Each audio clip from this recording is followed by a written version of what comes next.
Again, put all those talking points and everybody else's opinion you've adopted because you probably heard someone else talk about it and you subscribe to the review because it's easier just to do that instead of going and looking at it for yourself. And that's what I'm asking you to do. I'm telling you, this is my personal belief. You're going to see proof of these things in a live account execution. But I want you to see the logic behind it, because if you can see this, you'll be light years ahead of everyone else.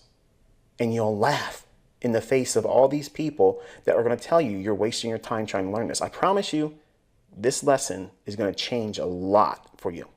Old low, below that is sell stops. And relative equal highs, above that is buy stops.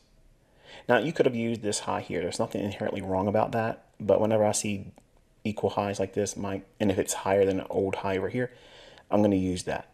So that way there's a little bit of insight for you for your study journal. The sell side liquidity, you can see that the market trades down, hits that, runs through it, then rallies all the way back up, clearing the equal highs. So the buy stops have been taken here. Okay, so at both of these price points here and here, that's I guess the point at which you'll look for or anticipate a market structure shift. All right, so we have both of these areas here and here where there would be a likelihood of a market structure shift. Up here, we look for a fake run above here. So that fake run above, how do we know it's going to be a market structure shift that's bearish? I get that question a lot, even from mentorship students. What you're looking for is the evidence I'm going to show you here tonight, okay? Forget everything else everybody else says about market structure breaks and shifts and all that stuff. This is it, okay? This is the brass tacks. There's absolutely nothing else that you need to know about it. I promise you. If they add anything to it, it's just because they want to sound and look different. But this is the algorithmic perspective of a market structure shift intraday.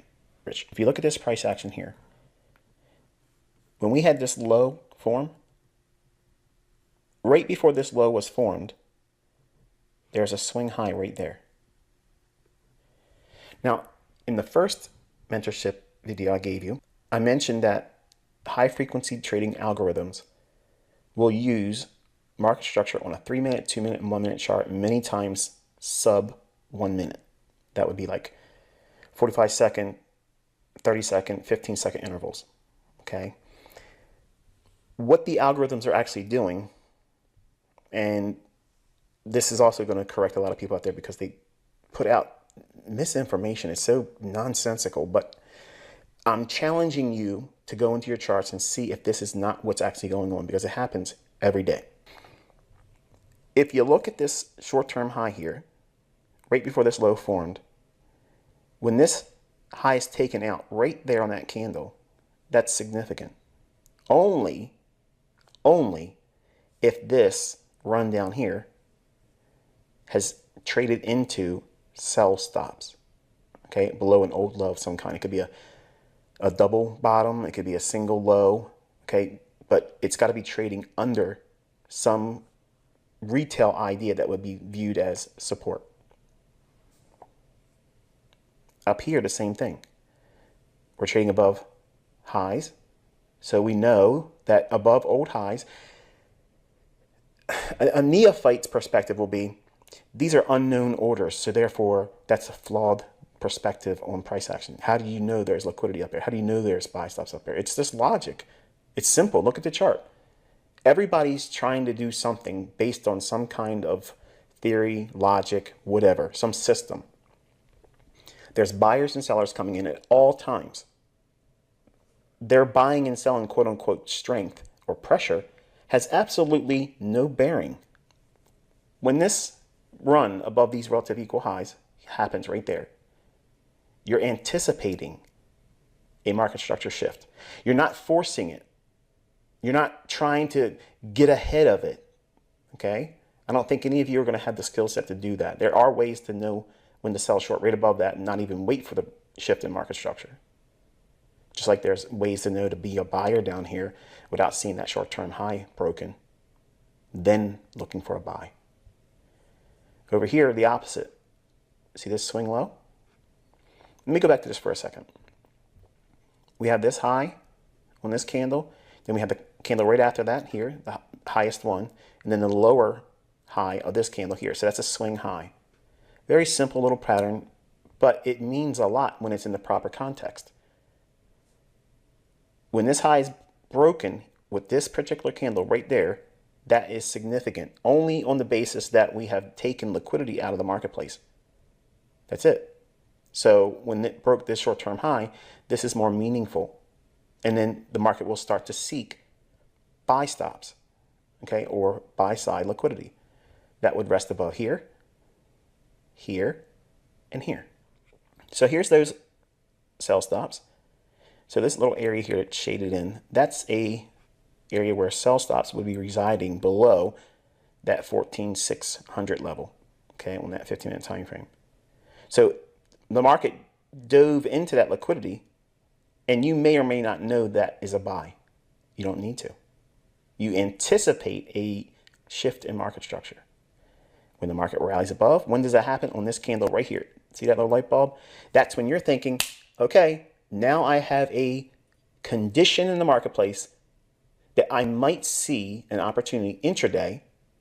Let's see if there's further evidence to that. Short-term high is taken here. We traded above it. It does not need to close above that. Okay, real important.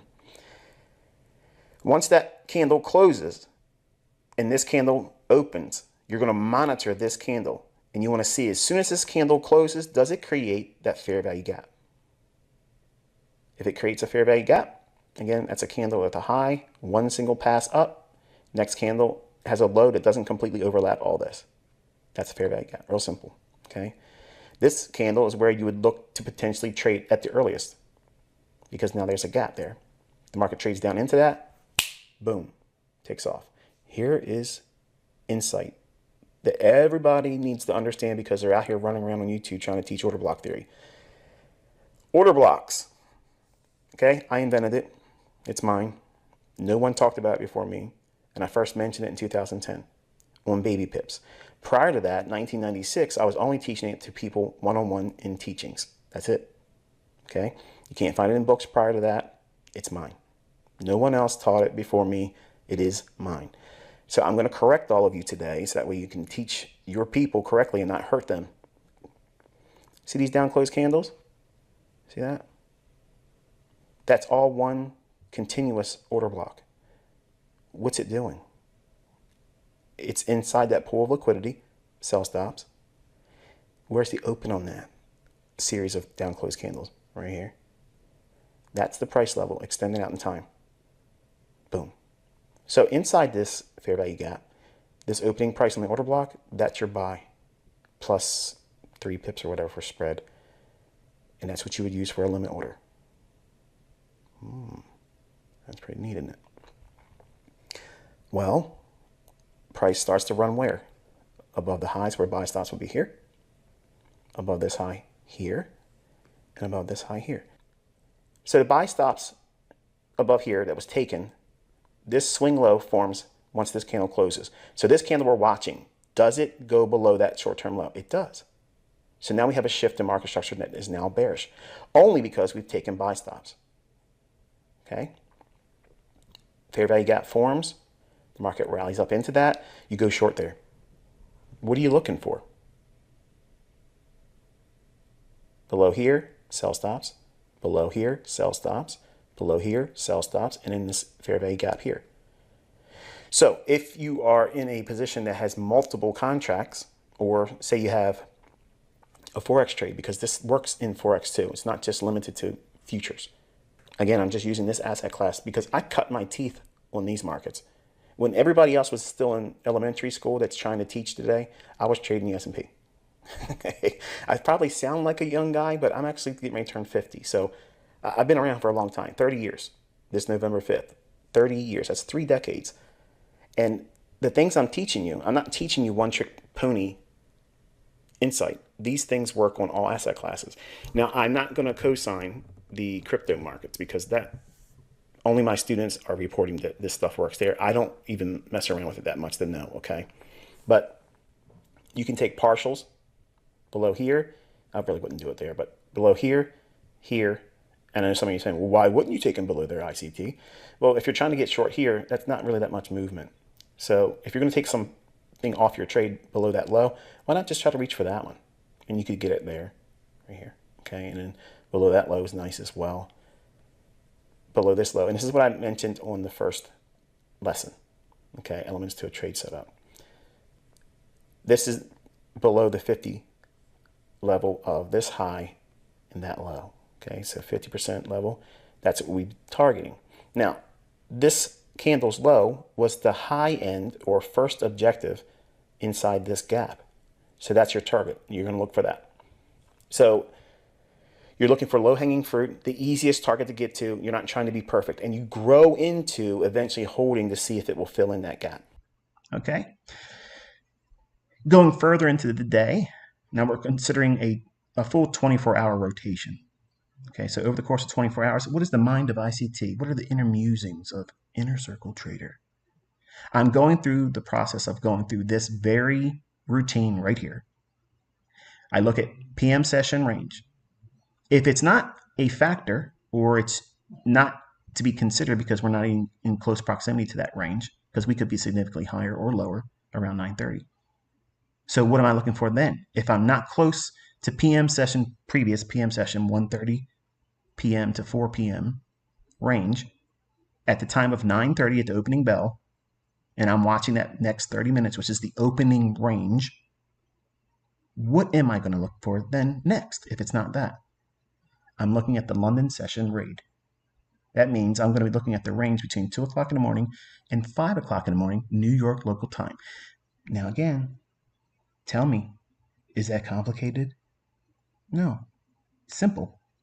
So in your charts, you want to be annotating what those levels are. Now you can do it like this here, where I have actual annotations that I hand draw. I don't have a indicator thing that plots them for me. I prefer the high touch over high tech. It means I'm putting some thought into it.